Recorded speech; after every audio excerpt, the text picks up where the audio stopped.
નમસ્કાર મિત્રો, વિડીયોમાં તમારું સ્વાગત છે। સુરતના કતારગામ વિસ્તારમાં રોવાટા ઊભા થઈ જાય તેવી એક ઘટના સામે આવી છે, જેમાં પ્રેમીએ પોતાની જ પ્રેમિકા પર જ્વલનશીલ પદાર્થ નાખીને તેને જીવતી સળગાવી હતી। આ ઘટના બાદ ઇજાગ્રસ્ત પ્રેમિકાને સારવાર માટે સુરતની સ્મીર હોસ્પિટલમાં સારવાર માટે ખસેડવામાં આવી હતી। જી હા મિત્રો, અત્યારે હાલ મોટા સમાચાર સામે આવી રહ્યા છે। તો મિત્રો, સમાચારમાં વધુ વિગતવાર વાત કરીએ તો જેનું સારવાર દરમિયાન પ્રેમિકાનું કરુણ મોત નીપજ્યું હતું। બીજી તરફ કતારગામ પોલીસે આ ઘટનામાં પ્રેમી વિરુદ્ધ હત્યાનો ગુનો નોંધીને તેની ધરપકડ કરી હતી। પ્રેમિકાને બીજા સાથે સંબંધ હોવાની શંકા હતી।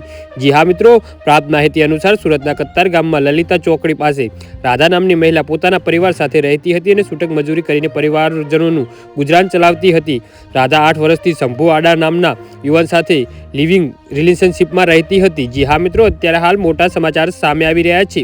તેનો પતિ માનસિક રીતે અસ્થિર હોવાથી તેને છોડી મૂક્યો હતો અને 8 વર્ષથી શંભુ સાથે રહેતી હતી। આ દરમિયાન શંભુને આ વાતની આશંકા હતી કે રાધાનું ત્યાં જ રહેતા એક યુવાન સાથે આડા સંબંધ છે, જે શંકા રાખીને રાધાની હત્યા કરવાનું કાવતરું ઘડી કાઢ્યું હતું। જી હા મિત્રો, તો આના વિશે તમારું શું કહેવું છે તો નીચે કોમેન્ટ બોક્સમાં જરૂરથી જણાવજો। ધન્યવાદ।